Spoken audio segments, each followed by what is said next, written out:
ciudadanos. Te despiertas hoy y hay temas, noticias, publicaciones, declaraciones, crisis, tweets, pleitos, opiniones, coyunturas. Pero, ¿cuáles importan realmente? ¿Y cómo profundizar lo suficiente sin usar tanto tiempo? En Mínimo Necesario, te invitamos a un diálogo entre especialistas en temas públicos para que tú, que quieres un mejor país pero estás ocupado, tengas la información mínima necesaria para tener un criterio bien fundamentado en los temas más trascendentales. Abramos la discusión pública en un nivel más alto. Es más entretenido. Bienvenido. Sean muy bienvenidos a Mínimo Necesario. El día de hoy estoy fascinado porque vamos a entrarle a un tema no solamente profundo, complejo, pero al mismo tiempo súper relevante, súper importante para entender lo que está pasando no solamente en nuestro país, sino en todo el mundo. Puesto en palabras clave, sería el nuevo ataque que está sufriendo, digamos, el liberalismo a nivel global con el ascenso de los nuevos populismos y también el cambio de orden global, ¿no? Entonces, tenemos pues dos grandes invitados. El día de hoy tenemos el honor de contar con Manuel Muñiz, ahorita Julián León, que también nos acompaña, lo presentará un poco más porque es su amigo. Pero bueno, yo lo dejo hasta aquí. Quédense en este programa. Realmente vamos a entrarle a temas que les van a dar una brújula muy clara para orientarse en lo que está pasando en el mundo. Julián. Bien, pues bueno, muchas gracias, Benjamín. Muchas gracias, Manu, por haber aceptado esta invitación. La verdad que estamos muy contentos de tenerte. Y bueno, primeramente compartirles, como dijo Benjamín, somos buenos amigos de la época de la maestría en Harvard de 2009 a 2011, ¿no? Y creo que no le he platicado a Manu, pero fue en los primeros días de haber iniciado clases, fue de las personas que escuché hablar en alguna clase y dije, bueno, ¿qué diablos hago aquí? ¿No? ¿Por qué estoy aquí si está este amigo que le gira muy bien? Y bueno, ya poco a poco me di cuenta que no todos eran tan inteligentes como él y que al final de cuentas yo estaba en el promedio, ¿no? Y más adelante, una buena anécdota en ese semestre fue que en clase de Ricardo Hausmann compartimos ahí, hicimos un trabajo en equipo, ¿no? Y sin duda fue el mejor A+ que me saqué en la maestría, ¿no? Muchas gracias, Manu, nuevamente por ese A+, y un gusto tenerte aquí contigo, ¿no? Y con nosotros. Y bueno, brevemente, Manu actualmente es secretario de Estado de la España Global, un cargo que inició a principios de año dentro del Ministerio de Asuntos Exteriores. Ahorita habrá de compartirnos un poco cuál es su rol ahí. Anteriormente, de 2017, a principios de este año, fue decano de la Escuela de Asuntos Globales y Públicos del IE en Madrid. Previamente dirigió el programa de Relaciones Transatlánticas de Harvard por un par de años. Sus estudios es licenciado en Derecho por la Universidad Complutense de Madrid, máster en Bolsa y Mercados Financieros del Instituto de Estudios Bursátiles, máster en Administración Pública por Harvard y finalmente cerró con broche de oro con un doctorado en Relaciones Internacionales por la Universidad de Oxford, ¿no? Entonces, Manu, de nuevo, gracias por acompañarnos. Bienvenido. Muchas gracias, Julián y Benjamín. Estoy encantado de estar con vosotros y de abordar todos estos temas tan importantes en un momento tan particular para las relaciones internacionales, ¿no?, que estamos viviendo de transformación. Así que nada, encantado. Pues vamos a entrarle directamente, si te parece bien, Manu. Está sabroso el tema, como decimos acá.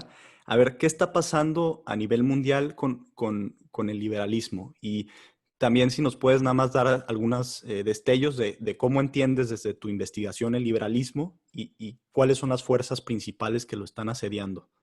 Uh-huh. Vale, pues mira, yo creo que lo primero es hacer una observación sobre el momento tan extraordinario en el que estamos, ¿no? O sea, nosotros venimos de un estado de cosas en el que el orden internacional estaba en transición, clarísimamente, antes del coronavirus. Se estaba produciendo un incremento en el cuestionamiento de la eficacia y la utilidad y la legitimidad incluso del orden multilateral, de las organizaciones internacionales y la gobernanza multilateral. Estaba empezando a emerger ya un cierto cuestionamiento incluso de la democracia como forma de gobierno, definitivamente de piezas importantes de la arquitectura internacional como el comercio global, la integración regional, el derecho internacional. Cuando uno combina todos estos fenómenos, puede concluir con bastante sencillez que estábamos en una época de cuestionamiento de la arquitectura liberal internacional, ¿no? El liberalismo, como sabéis, en las relaciones internacionales es una teoría que lo que plantea es que hay que gobernar la interdependencia o las grandes cuestiones o problemas comunes a través de instituciones comunes y de instituciones multilaterales, ¿no?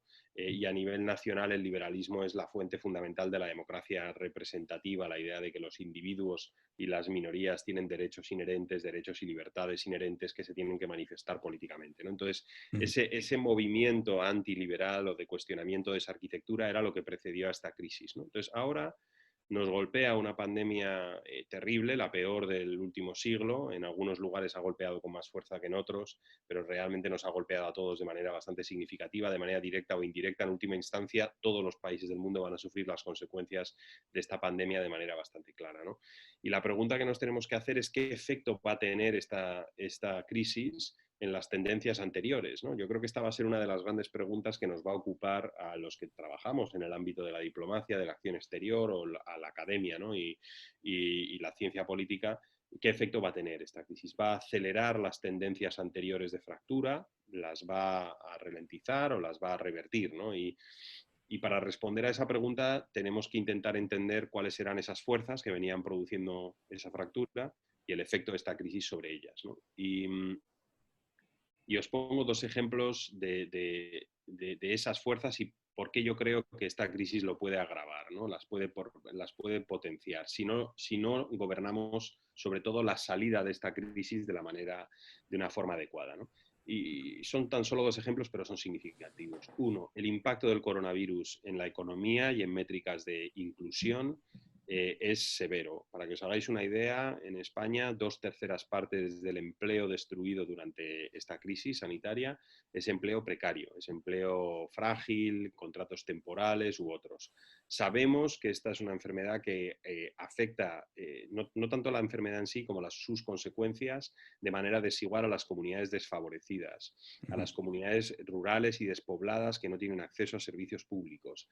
Sabemos que agrava la brecha educativa, por ejemplo, ¿no? En España algo así como más o menos una quinta parte de los hogares no tienen ordenadores propios para que los niños se puedan conectar, por ejemplo, a la formación online, que ha sido una forma en la que los colegios han intentado suplir la posibilidad de tener clases presenciales, ¿no? Entonces, aquí hay una gran pregunta y es si esta crisis, si no se gobierna bien, si vamos a permitir que golpee de manera desigual a ciertos colectivos, agravando la fractura económica que sabemos que a su vez produce una fractura política, porque una de las conclusiones del análisis de la etapa anterior es que preeminentemente, esto es cierto en la mayoría de los casos, el vaciado del centro de la distribución de rentas en una economía produce el vaciado del centro del espectro político. Estas tendencias están conectadas, ¿no?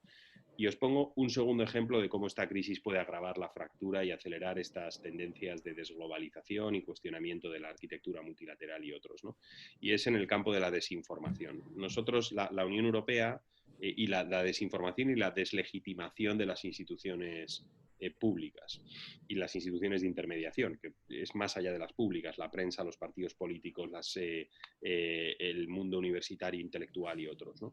Nosotros recibimos información recurrente por parte de la Unión Europea. La Unión Europea tiene una oficina de lucha contra la desinformación y nos vuelca información de las campañas de desinformación. Para que os hagáis una idea, del 2015 a esta parte, o sea, en los últimos 5 años, la Unión Europea estima que ha habido unas 8.000 campañas de desinformación. Bueno, de esas 8.000 campañas de desinformación, más de un 20% versan sobre el coronavirus. Y la primera campaña de desinformación sobre el coronavirus en Europa la tasan a finales de febrero. Entonces estamos hablando de que en el periodo de 2 meses, aproximadamente un poco más, se ha concentrado una quinta parte de toda la desinformación de los últimos 5 años. O sea, el coronavirus es un campo muy fértil para la desinformación. Sabemos además el contenido de estas campañas, buscan deslegitimar la acción pública, desprestigiar los servicios sanitarios, hay teorías de la conspiración sobre el origen de la enfermedad, en el caso europeo una crítica muy severa a la respuesta de las instituciones europeas. Son campañas de deslegitimación de las instituciones. Y de nuevo, sabemos que uno de los drivers, uno de los factores que te llevaba al ascenso del populismo y a la radicalización política, a la desaparición del centro político, su debilitamiento, era precisamente la pérdida de fe en esas instituciones y en las personas que las ocupan, ¿no? Entonces la desinformación está correlacionada fuertemente con la deslegitimación institucional y la radicalización política, ¿no? Entonces, esta crisis ya ex ante, y esto nos falta un análisis mucho más sosegado porque estamos en mitad de la gestión de ella, parece que nos agrava dos de las fuerzas que ya venían provocando la fractura anterior. Entonces, bueno, perdonad que me estoy alargando mucho en esta primera pregunta, pero realmente este es uno de los temas que yo creo que nos va a ocupar y tenemos que salir de esta crisis luchando con claridad contra estos fenómenos para que en la salida elijamos una senda que nos lleve a un modelo político y económico y social mucho más sostenible que el anterior, ¿no? Ese es un poco, yo creo, el marco de esta conversación. Perfecto, voy a aterrizarlo un poquito más, justamente porque, digo, ya partimos nosotros desde un cierto bagaje teórico, etcétera, pero las fuerzas que movían antes esto, básicamente, digo, las podemos resumir en dos, ¿no? El tema de la desinformación, que es con el que cierras, me llama mucho la atención, ¿no? Lo que escribes directamente. Dice, hay campañas que buscan básicamente erosionar la fe que tienen los ciudadanos occidentales en su propia capacidad para alcanzar verdades colectivas. Es decir, se busca sembrar la duda sobre la habilidad de construir un debate sano, veraz y coherente. Y esto lo vemos todos los días. Lo vemos todos los días en redes sociales, ¿no? Sobre todo, yo te lo puedo, no, digo, no sé cómo impactó en España, pero en la última semana que sucedió todo este problema de la brutalidad policial en Estados Unidos, vimos en México una serie de discusiones bastante, ¿cómo decirlo? Como bastante en los extremos, eh, muy politizada, y lo que termina generando, al menos en una sensación generalizada, de que ese debate no llega a ningún lado y que además no tiene sentido de llevarse a cabo, ¿no? Hay también actualmente en México algunos actos de violencia y de escepticismo colectivo en la ciudad de Guadalajara, ¿no? Donde pues, se están los políticos peleando para ver quién es el responsable, etcétera. Y nuevamente ese desazón, ese sinsabor con el que queda la sociedad. Esto es un fenómeno global, es lo que nos dices, ¿no? Sí, el campo de estudio de la desinformación es amplio. Hay gente que dice que la desinformación siempre ha existido y esto es real, ¿no? Y luego adolece de un problema metodológico fuerte que es la causalidad, ¿no? Donde cuesta mucho determinar la relación entre el volumen y la dirección de la desinformación y el comportamiento individual. Pero realmente cuesta mucho creer que una población bombardeada por este tipo de informaciones mal construidas, mal sustentadas y dirigidas a erosionar la fe, ¿no? Y la legitimidad institucional no tenga algún efecto, ¿no? Y ese tema, pues claro, a mí me preocupa muy particularmente, ¿no? Lo que yo decía en esa frase que has leído es que estas campañas de desinformación son anti-ilustradas, o sea, lo que conecta todos estos esfuerzos de desinformación, que a veces aparecen pues, en las elecciones presidenciales norteamericanas, en el Midwest, o en el debate del Brexit en el Reino Unido, o en las elecciones presidenciales francesas. No hay un contenido coherente entre ellas, ¿no? No es que a estas campañas de desinformación les preocupe pues, el estado o el bienestar económico del trabajador americano, ¿no? En el Rust Belt, o la pertenencia del Reino Unido a la Unión Europea. Lo que las conecta a todas es esta vocación de dinamitar la fe que tenemos en el debate público, ¿no? Y no sabemos, la realidad es que no sabemos sostener una democracia deliberativa sin un debate público vertebrado. Y aquí convergen en esta época, y esto es nuevo, ¿no? Yo creo, si la desinformación bien ha existido en otros momentos, yo creo que esto sí que es nuevo ahora, ¿no? Y es que convergen plataformas que en principio se declaran irresponsables del contenido que distribuyen, y esto es un tema no menor, o sea, Facebook, Twitter y muchas otras, lo que dicen es que, y de hecho eso tiene una vertiente jurídica importante en Estados Unidos, y es que si tú no caes dentro de un marco regulatorio en el que tú eres un media company, tú eres una plataforma y por lo tanto tú no eres responsable de lo que distribuyes, no te tienes que atener a criterios editoriales y de veracidad y se pueden distribuir falsedades en tu red, tú no eres responsable, eres simplemente el medio de distribución.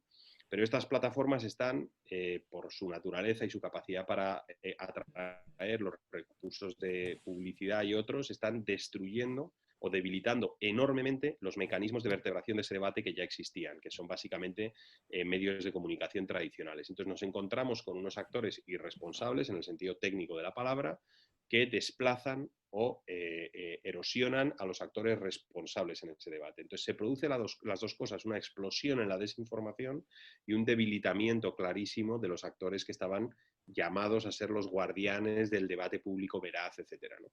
Entonces yo creo que aquí tenemos un problema serio que se tiene que resolver y se debe de resolver desde mi punto de vista, y aquí quiero ser claro, ¿no? Porque tampoco hace falta que el debate sea muy complejo, y es hacer que las plataformas sean responsables del contenido que distribuyen.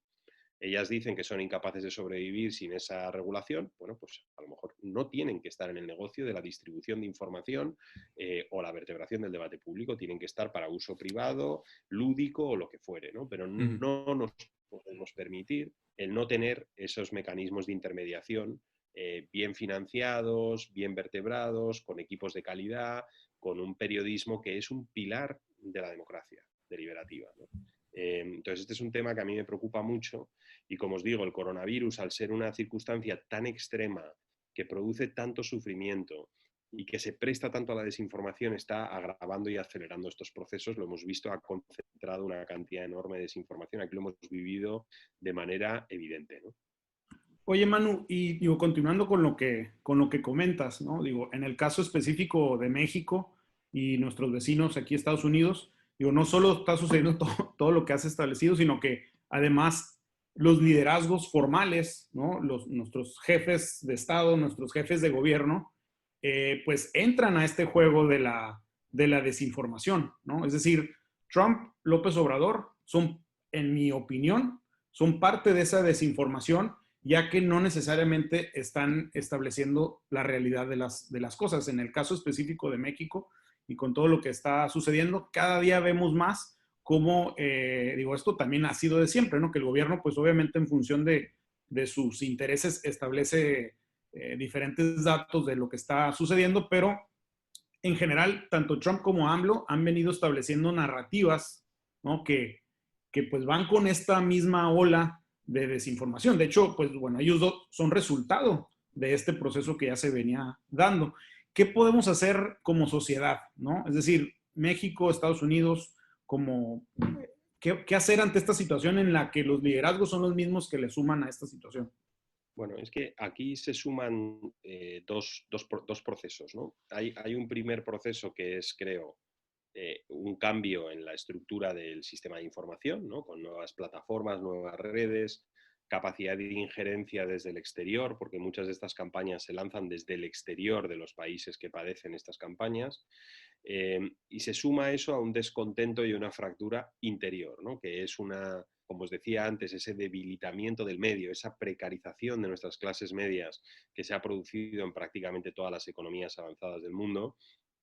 Eso lo que te produce es que se conecta una oferta de desinformación novedosa y ampliada y potenciada con una voluntad o una demanda del consumo de esa desinformación, porque hay mucha gente verdaderamente decepcionada y abandonada por parte del sistema, y las cifras son apabullantes, ¿no? Yo las he utilizado recurrentemente en mis trabajos, ¿no? Las cifras de precarización son terribles, particularmente severas en el caso de Estados Unidos, que es el que yo he estudiado en mayor profundidad, pero hemos visto el acortamiento de la esperanza de vida, por ejemplo, en Estados Unidos, de las últimas generaciones, esto de ciertas comunidades, ¿no? Precarizadas. Esto no lo veíamos desde el final de la Segunda Guerra Mundial. En Estados Unidos se han visto en los últimos 30 años un aumento muy, muy acelerado de lo que Angus Deaton llama las muertes por desesperación, ¿no? Que son las muertes por suicidio, por sobredosis de drogas. Y si uno ve en un mapa las comunidades donde no ha habido progresión de rentas o ha habido un decrecimiento de rentas en términos reales los últimos 30 años, y el aumento de este tipo de muertes se ve que se solapan a la perfección, ¿no? Estos son manifestaciones de dolor social y económico, ¿no? Y estos colectivos han perdido una parte ya muy importante de la fe que tenían en el aparato de información tradicional, en los partidos políticos. Entonces, a esto se suma ya esa erosión de la legitimidad de estas instituciones con el bombardeo desde fuera y por parte y lo que se produce en estas redes, ¿no? Entonces, cuando hablamos de soluciones, yo creo que las soluciones tienen que ir dirigidas a los dos problemas. Tenemos que encontrar, y yo en algún caso he hablado de esto, tenemos que construir un nuevo contrato social dentro de nuestras sociedades, tenemos que construir sociedades más verdes, más inclusivas, más digitales y más productivas, pero sobre todo más inclusivas, más verdes y más sostenibles, y eso es más fácil decirlo que hacerlo, ¿no? Y después tenemos que tener mecanismos mucho más eficaces de lucha contra la desinformación, que pasa por entender la desinformación, atenderla, deslegitimarla, cuando alcanza una cierta escala, responder abiertamente a las falsedades que transmite. Entonces, es un proceso en dos niveles, ¿no? Y si yo tuviera que poner el énfasis en uno, lo pondría en el primero, en el primer nivel. O sea, tenemos que construir sociedades más inclusivas en las que partes no tan grandes de nuestra sociedad sientan, y no solo sientan, es que los datos empíricos es que en muchos casos es real ese sentimiento de estagnación o de no progreso económico, en algunos casos incluso de retroceso en la situación económica de muchas de estos colectivos, ¿no? Si resolvemos ese problema, yo creo que podremos abordar los otros con mucho más éxito. Discutíamos un poco antes de esta conversación, Julián y yo, justamente ese tema, ¿no? Parece que dentro de los estudios, la clase media es siempre la que está más en el ojo del huracán, ¿no? Es la que ha sido más afectada en términos tanto de impuestos, más carga impositiva, como la pérdida de su renta real, ¿no? De sus ingresos, desempleo, en fin, varias cosas, ¿no? Y esto condujo de alguna manera al ascenso de los populismos, ¿no? Que es al tema que me gustaría entrarle. Eh, lo que nos cuestionábamos era si, digamos, este ascenso del populismo se debe más a una percepción de que el liberalismo no ha funcionado, ¿no? Si es una cuestión de percepción en tanto a que ahora tienes mucha más información, puedes ver cómo vive de manera mucho más clara las clases más altas, puedes además darte cuenta rápidamente del estilo de vida que hay entre un país y otro, etcétera. Si es un tema de percepción o si es un tema real. Me explico, la clase media está peor hoy en día que lo que estaba hace 30 años. ¿Cómo ves? Sí, yo empiezo con la respuesta, yo creo que es real. Y de hecho creo que el argumento de la percepción eh, es peligroso, ¿no? O sea, es delicado, y por eso el énfasis en la desinformación no puede limitarse solo a un argumento de desinformación. O sea, no podemos alegar que las protestas contra el 1% en Estados Unidos o los indignados en España o los chalecos amarillos en Francia son personas que están en la calle y protestando exclusivamente porque están desinformados. Eso es, yo creo, extremadamente condescendiente y creo que es equivocado, ¿no? Y de hecho, en gran medida, parte de la respuesta a estas manifestaciones de dolor, porque son manifestaciones de dolor económico y social, ¿no? Estos movimientos y su cristalización política, que es el ascenso del populismo, básicamente, de izquierdas y de derechas, ¿no? Eh, se debe a factores objetivos, reales, tasados, que nuestros datos económicos arrojan, como os decía. En Estados Unidos, para que os hagáis una idea, y de nuevo vuelvo a los datos americanos porque son tal vez los más contundentes, el 70% de los hogares, el 70% de los hogares no vio ningún aumento de renta en términos reales en los últimos 30 años. Ese es un Wow. dato vivo, ¿no? Entonces, en esos 30 años, el PIB norteamericano se multiplicó por más de 10 veces, ¿no? Entonces, eso lo que te dice es que hay un porcentaje muy pequeño de la población norteamericana que está capturando una parte muy importante del crecimiento económico. Entonces, aquí hay dos problemas. Esto se da en muchas de las economías avanzadas, a veces no son tan agresivos los datos, hay que hacer cortes dentro de de las geografías y de las capas sociales para ver dónde están los puntos de dolor, pero eso te produce dos problemas. Uno, de estagnación, la sensación de que uno no avanza y de que su poder adquisitivo real, sobre todo en relación a productos muy importantes, porque ha habido un abaratamiento, por ejemplo, de ciertos productos de electrónica, de una serie de cosas, pero los importantes, la educación, la sanidad, la vivienda, esos todos han crecido en coste a ritmos muy superiores a los aumentos de renta para la mayoría de la población. O sea que hay un problema de estagnación y de poder adquisitivo, y luego hay un problema de incremento de la desigualdad, que va un poco en la línea de lo que tú comentabas. Yo personalmente, pero creo que este es un debate que ya casi roza lo netamente especulativo, creo que es más corrosivo para la legitimidad social la estagnación que la desigualdad. O sea, yo creo que nuestras sociedades están dispuestas a tolerar unos ciertos grados de desigualdad si la sensación es que todos avanzamos en la misma dirección, ¿no? Pero claro, en la mayor parte de nuestras sociedades tenemos un problema doble de estagnación y desigualdad. Y en la práctica totalidad hay un problema de aumento de la desigualdad. O sea, incluso en aquellos casos en los que la generalidad de la población aumentó en términos de renta, en casi todos el top 1% o el top 0,1% vio aumentos muy superiores al de las clases medias. Entonces había un aumento generalizado de la desigualdad, ¿no? Ok. Y ese es un tema que a mí me parece que es muy, muy, muy corrosivo para la legitimidad del sistema, del modelo económico y, en última instancia, del modelo político. Claro.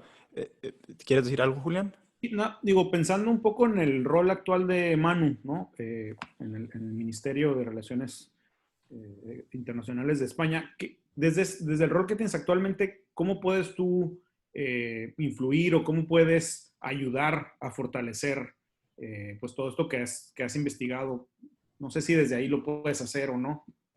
Sí, nosotros en dos ámbitos, os pongo dos ejemplos, ¿no? En el ámbito de la lucha contra la desinformación, nosotros, el Ministerio de Asuntos Exteriores, forma parte de la Red Europea de Lucha contra la Desinformación. Uno de los puntos focales en España para la Red Europea de Lucha está en el Ministerio de Asuntos Exteriores y es una persona que trabaja conmigo porque yo llevo la Dirección General de Comunicación en el Ministerio y, por lo tanto, esa es una de mis funciones, ¿no? Y lo hacemos, le damos seguimiento, entendemos el volumen, la escala y el contenido de esas campañas, y cuando alcanzan, como os decía, cierta escala, respondemos, ¿no? E informamos. No en todos los casos, porque realmente hemos concluido que es peor, ¿no? Estar en un permanente ejercicio de respuesta a los bulos, pero cuando alcanzan un cierto volumen es necesario responder, ¿no?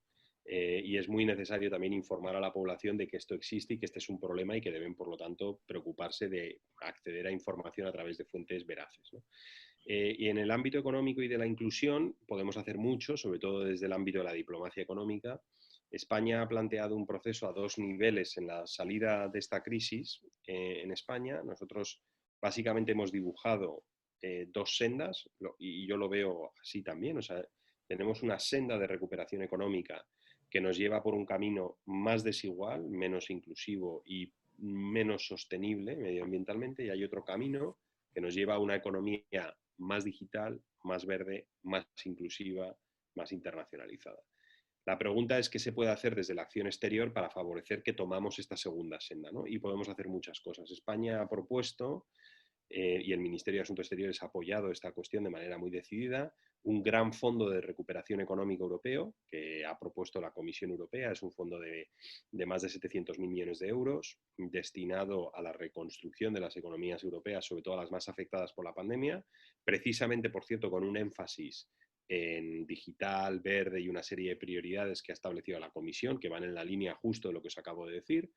Y después España ha planteado un gran consenso nacional, que aquí se está llamando los nuevos pactos de la Moncloa. Hay una comisión parlamentaria que está definiendo, discutiendo el contenido de esos paquetes de reconstrucción, porque a España ahora se le abre una ventana muy importante en la que va a recibir una cantidad importante, se estima superior a los 140.000 millones de euros a lo largo de un periodo de tiempo no tan extenso, en los próximos años, para invertir en proyectos de reconstrucción, ¿no? Y de transformación del modelo productivo. Eso es conectar el nivel internacional y europeo con el nivel nacional para tener una gran estrategia de salida. Y eso se ha podido hacer en gran medida gracias a los esfuerzos del Ministerio de Asuntos Exteriores, ¿no? De nuestro país y de nuestra actividad en Bruselas y en la Comisión Europea y en otros, ¿no? Y en el diálogo bilateral con el resto de socios. Entonces, ahora se nos abre esta ventana Y por eso era tan interesante también que tuviéramos esta conversación, ¿no? Porque el momento realmente es muy extraordinario. O sea, viene de una tensión anterior y de un desmantelamiento anterior del orden, unas fuerzas que ya nos venían preocupando mucho en España. De hecho, la propia ministra de Asuntos Exteriores, su primera comparecencia en el Congreso, dijo que la misión y vocación de España en su política exterior durante su mandato iba a ser enfrentarse, meter la proa, o sea, enfrentarse de frente a estos problemas de fractura social y de la arquitectura internacional. Y ahora esta crisis acelera ese proceso y nos dibuja estos dos caminos, ¿no? Y nosotros estamos empujando al país o animando, intentando ayudar a que el país tome esta segunda senda. Claro, ahí, fíjate, quiero retomar esto último que dices junto con lo pasado, ¿no? Que habíamos medio cerrado, pero no terminamos de cerrar con el tema de, ya definimos, dijimos, ok, este es un problema real. Ya lo pusimos en números, en efecto hay un cúmulo de dolor justificado, ¿no? Porque gente ha perdido sus empleos, porque no ha respondido las instituciones políticas con la velocidad con la que se hubiera esperado, ¿no? En democracias desarrolladas, etcétera.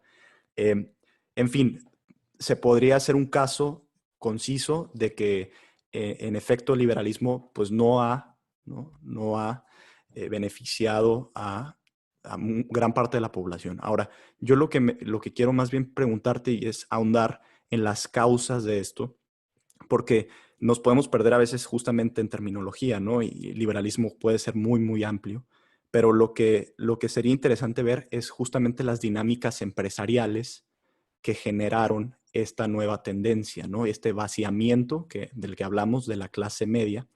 Eh, y eso, a pesar más bien del COVID y las acciones gubernamentales que se están perfilando, es quizá demasiado pronto para saberlo, pero eso no va a cambiar. Me explico, las empresas, las grandes corporaciones, la tendencia es hacia, nuevamente, inversiones en activos menores a lo que vimos en el siglo XX.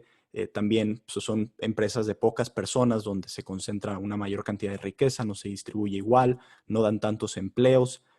Y de hecho el coronavirus, pues hacia donde nos está perfilando, por lo que veo, es a una telesociedad en gran medida, ¿no? Es una sociedad todavía mucho más confrontada todos los días con estas empresas de redes sociales, de usos y servicios a través de Internet. ¿Cómo ves eso?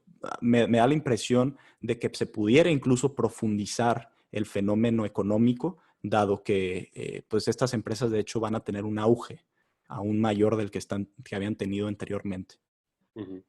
Sí, eso es una reflexión muy interesante, ¿no? Que es que esta transformación a la que nos aboca esta crisis, lo que hace es que nos desplaza hacia una dependencia mayor todavía de la economía digital, de la economía de las plataformas, que es una parte importante del problema que se nos había generado con anterioridad, ¿no? Porque estas empresas, como bien decías, en términos generales emplean a muchas menos personas que las empresas a las que desplazan, tradicionales, de retail, de información, de lo que fuere, ¿no? De producción, y también hacen inversiones, eso lo sabemos, muy inferiores en activos y en infraestructuras, porque operan en el campo de lo digital. Entonces eso genera una depresión de la inversión y por lo tanto también del crecimiento. Entonces esta transformación como que nos aboca a una transición todavía más acelerada hacia una economía digital que en su estado actual, su regulación actual y los gravámenes fiscales a los que está sometido nos llevan a problemas de financiación pública, de empleo y de distribución de rentas del trabajo. Entonces, ahí tenemos un problema importante de sostenibilidad, ¿no? Claro, hay muchas cosas que podemos hacer para que esto no sea así, ¿no? Y por cierto, ahora entro en la batería de medidas que se podrían considerar y os cuento lo que estamos intentando hacer desde España para que veáis que esto tiene una aplicación directa en nuestra acción exterior, ¿no? Y nuestra política económica internacional. Pero una observación primera, ¿no? Y es la arquitectura, el orden liberal, si entendemos el orden liberal por interdependencia económica, comercio global, eh, innovación y tecnología preeminentemente en manos de lo privado, ¿no? O sea, ese gran diseño, integración regional, libre circulación de personas, fundamentalmente, este es un mundo extremadamente poroso, cosmopolitismo, diversidad como un factor positivo de nuestras sociedades, todo eso son valores profundamente liberales. Bueno, ese orden es un enorme generador de prosperidad. Es cualquier métrica de PIB global, de consumo energético, que son métricas, plantean problemas de sostenibilidad, pero son métricas de prosperidad económica, de capacidad de movilización de recursos, etcétera, ¿no? Os dice que hemos vivido una etapa de enorme generación de prosperidad. El sistema no tiene un problema de prosperidad, tiene un problema de distribución. O sea, es un tema que es cristalino. Si la respuesta a esta crisis es no vamos a resolver el problema de equidad y de distribución, sino vamos a destrozar el sistema, por ejemplo, desmantelando el sistema de comercio global, elevando fronteras, intentando construir comunidades monolíticas en lo identitario, ¿no? Y en lo cultural, por lo tanto, destrozando el sistema de investigación o el sistema universitario poroso, que es clarísimamente una de las grandes fuentes de innovación. Solamente hay que ver los grandes hubs y clústeres de innovación en el mundo, cómo son de diversos y de multiculturales, ¿no? Hay una auténtica lucha por el talento para concentrarlo en estos lugares y tal. Por lo tanto, la solución no debería ser desmantelar el sistema, que es la solución populista, vamos a desmantelar y destruir valor. La solución debería estar en encontrar la equidad y la distribución en el sistema, porque esto no lo olvidéis, o sea, nunca hemos sido tan prósperos como lo somos hoy. O sea, Claro. todos los países, prácticamente sin excepción, y esto pese a la crisis, pero bueno, vamos a ver cuánto tardamos en recuperar lo perdido en esta crisis. Hasta el inicio de la crisis del coronavirus estábamos en cifras históricas de PIB en todos los países. Estados Unidos nunca había sido tan próspero, España tampoco, el Reino Unido, todos los países, ¿no? de Europa Occidental. Bueno, entonces, la pregunta es cómo conseguimos que esa prosperidad caiga y se distribuya, ¿no? a la sociedad. Y yo ahí veo una batería de medidas que se pueden tomar. Por ejemplo, creo que tenemos un problema serio de competencia en la economía digital. Creo que la economía digital tiene una tendencia tremenda al oligopolio o al monopolio, y eso lo hemos visto en varios mercados, y hay muchos datos, por cierto, que parecen corroborar esta afirmación que os estoy haciendo ahora, ¿no? Como es la concentración de crecimiento de productividad en muy pocas empresas, como es la concentración de cuotas de mercado en muy pocas empresas, y no solamente en un mercado, sino también su capacidad para saltar a mercados colindantes. O sea, yo creo que aquí tenemos un problema de competencia, de difusión del crecimiento de la productividad y de la innovación, y eso tiene que ver con la escala de muchas de estas empresas, ¿no? También lo sabemos, por cierto, por su actividad de M&A y de compra de terceras empresas, que es particularmente activa y que te refleja la voluntad de controlar segmentos, sectores enteros y no permitir la libre competencia.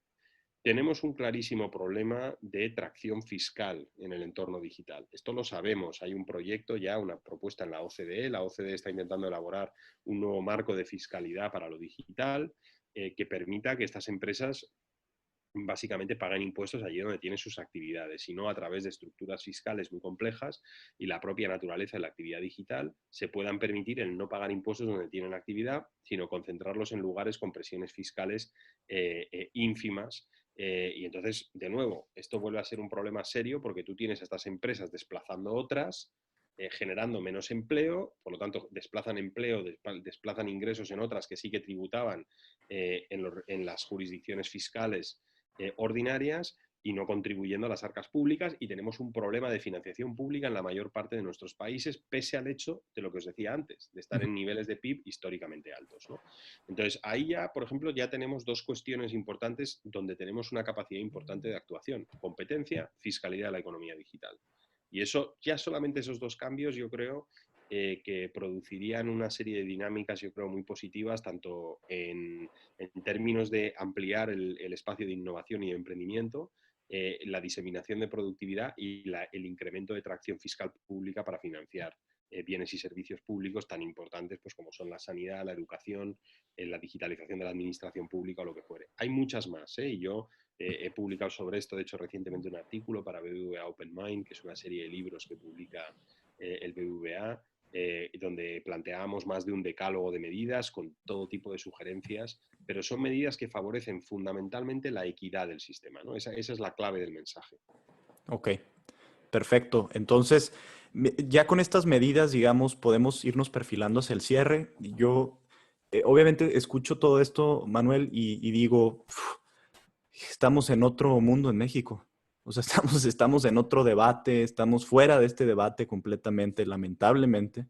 Pero creo que nos es bastante útil para los ciudadanos justamente ir entendiendo que la complejidad del mundo globalizado nos va a alcanzar, ¿no? En cualquier momento, y que no nos podemos escudar como en problemas locales nada más, pensando que que de esa manera pues estaremos más seguros, ¿no? En realidad, digo, creo no entramos ya al tema también de un cierto nuevo localismo que hay a través de estos hubs tecnológicos. Nosotros aquí desde Tijuana tenemos una posición muy particular, ¿no? Que somos miembros de esta mega región cuyo núcleo es Los Ángeles, ¿no? Una de las ciudades más importantes del mundo, etcétera. Todo eso da para mucho. También hay bastante desarrollo tecnológico en San Diego.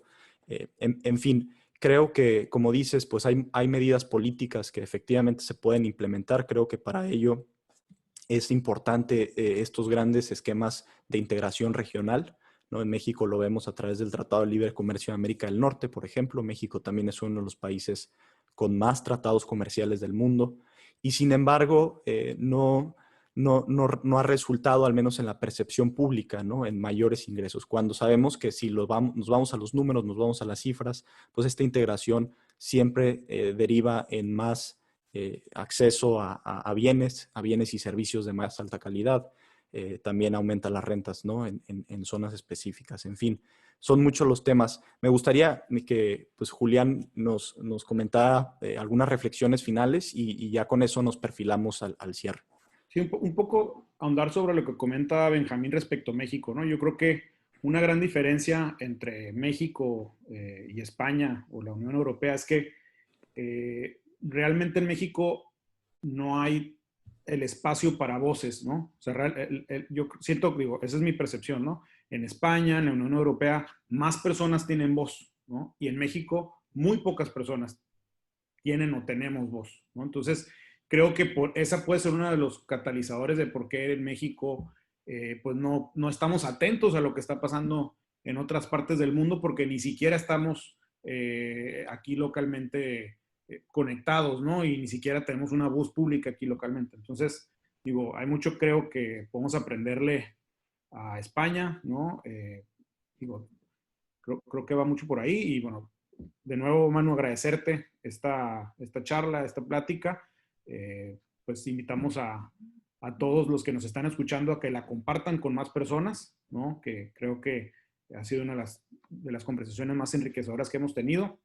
Y pues esperamos tenerte de nuevo, tanto en el podcast como por acá en Baja California, como alguna vez estuviste, ¿no? Ahora ya con niña, recién nacida, muchas felicidades, por cierto. Muchas gracias. Yo no quisiera quedarme con las ganas, Manuel, de preguntarte una hipótesis que estuve pensando ahí durante la lectura de tus textos, que este de BBVA y los otros que nos compartiste. Eh, Porque, bueno, obviamente entiendo, ¿no? Que es profundamente convencido del liberalismo y con buenas razones, ¿no? Con buenos fundamentos. Pero de repente yo pensaba, ¿qué tal si la semilla, ¿no? de todo este populismo, de todas estas nuevas cosas, justamente están en el liberalismo, ¿no? Esta idea de que, ¿qué tal si el liberalismo tiene la semilla de su propia destrucción, ¿no? Y que quizá como modelo justamente está pidiendo ya ser, no quizá reemplazado, pero sí evolucionar a otra manera de concebir la realidad. ¿Qué piensas de esto? O sea, digo, no sé si lo has ponderado, si has pensado en nuevas alternativas, etcétera. No, a mí me parece que, sin embargo, fíjate, yo creo que el liberalismo es profundamente adaptativo y resiliente, ¿no? Porque al partir de la importancia del individuo, de su naturaleza central, ¿no? A la estructura económica y política, es profundamente respetuoso también para con el parecer del individuo, ¿no? Entonces, en el liberalismo también, sobre todo en el liberalismo político y en su manifestación más clara, que es la democracia representativa, ¿no? eh, está ya la llave, ¿no? Está la clave de parte de la solución a este problema. Una de las cosas positivas del populismo es que nos avisa de un problema. Y nos avisa porque el liberalismo ha previsto mecanismos para escuchar el dolor social, ¿no? Para escuchar los problemas que tiene la gente. Los problemas reales, ¿no? Y profundos que tenemos que atender. Entonces yo soy optimista porque creo que aquí ha habido una llamada de atención muy clara, que tenemos que cambiar ciertas cosas y que lo tenemos que hacer con urgencia. Y somos muchos los que la hemos atendido, o sea, que somos conscientes de esto, ¿no? Y lo estamos planteando. Nos plantea un reto significativo de cooperación, de coordinación a nivel internacional. Muchas de estas cosas requieren actuaciones a nivel global. Pero estamos en ello, ¿no? O sea, esta agenda, yo cuando empecé a escribir y a investigar estos temas en el 2014, 15, 16, prácticamente no había ningún consenso sobre esto, ninguno. De hecho, se consideraba un debate profundamente antisistema, ¿no? Casi antisistémico. O sea, era como plantear un sacrilegio porque estabas atentando contra los fundamentos mismos del sistema, cuando yo, por ejemplo, decía que antes o después, y lo sigo diciendo, de hecho, en España acabamos de aprobar un ingreso mínimo vital, que es una medida de sostenimiento de clases desfavorecidas, ¿no? De colectivos precarizados, complementando rentas, ¿no? Es una base a los ingresos de las clases más desfavorecidas. Y yo llevo años diciendo que esto iba a ser necesario y que esto no es necesariamente antiliberal o antisistema, que esto es lo que el sistema claramente está pidiendo, un fortalecimiento del estado del bienestar con unas medidas de soporte adicionales y demás. El pedir una política de competencia severa es una medida de manual, ¿no? de manual de ortodoxia económica, ¿no? El impedir la evasión fiscal o la minimización de las bases fiscales a través de estrategias extrañas, eso es un principio de responsabilidad. Entonces, el liberalismo te eleva y te dibuja con total claridad los propios mecanismos que tiene, la falta de sostenibilidad de lo que se viene haciendo hasta la fecha, ¿no? Mi esperanza es que tengamos sistemas políticos lo suficientemente ilustrados y un liderazgo político lo suficientemente ilustrado para ser capaz de entender lo que está pasando y reaccionar, ¿no? Esa es mi función estando donde estoy. Por eso me he dedicado, ¿no? A la función pública, porque yo he pensado que este era un momento muy importante para intervenir. Como os podéis imaginar, pues la vida en la universidad es un poco más sosegada y menos problemática, pero tenemos todos, yo siempre en mi etapa anterior, cuando daba alguna clase o alguna charla sobre este tema, terminaba diciendo que entre todos tenemos que pensar cómo podemos desde donde estamos contribuir a elevar la calidad del debate y a poner esos temas sobre la mesa del debate público, ¿no? En algunos casos, si se te abre la ventana, como se me abrió a mí, de entrar e intentar contribuir a la configuración de políticas públicas que ayuden a resolver el tema, pues igual, ¿no? Ese es otro mecanismo tan legítimo como otros para hacerlo, ¿no? Sí. O sea que yo creo que el sistema mismo será capaz de reaccionar y lo está haciendo, ¿no? Vamos a ver, ¿no? Pero esa es mi esperanza y en lo que yo estoy trabajando todos los días, la verdad. Digo, que me gusta mucho la parte, ¿no? De elevar el debate público, justo porque es lo que estamos buscando lograr con mínimo necesario, ¿no? Un poco la misión de este programa es eso, ¿no? O sea, cómo logramos que más personas se interesen por la política, cómo logramos que más personas interactúen con la política desde lo local, ¿no? Obviamente, pues algunas personas en lo nacional, pero justo lo que estás diciendo ahorita para cerrar es el objetivo de este programa. Y me quedo yo con esa nota optimista también, Manuel. Comparto esa esperanza, comparto que esa capacidad de adaptación vendrá sobre todo de una ciudadanía siempre libre, ¿no? Siempre crítica. Y bueno, más vale pensar así y irnos sumando a todas las acciones que podamos para pues encauzar todo esto de la mejor manera posible, cada quien desde nuestras trincheras, como lo comentas. Muchísimas gracias por acompañarnos. Ha sido un placer. Otra vez, muchas gracias, Julián, por haber invitado a Manuel, ¿no? que nos trae bastantes cosas que reflexionar. Les recuerdo yo a todos, síganos en redes sociales, estamos como mínimo necesario-mx o nuestra página directamente si no se han suscrito a nuestro newsletter, mínimoNecesario.mx. Ahí está todo. Encontrarán un texto que hacemos basándonos en gran medida en lo que ha escrito Manuel Muñiz. Y pues yo sé que les va a servir bastante. Entonces, pues a seguirle dando. Hasta luego, hasta pronto y hasta la próxima. Seguimos dándole. Hasta luego. Bye.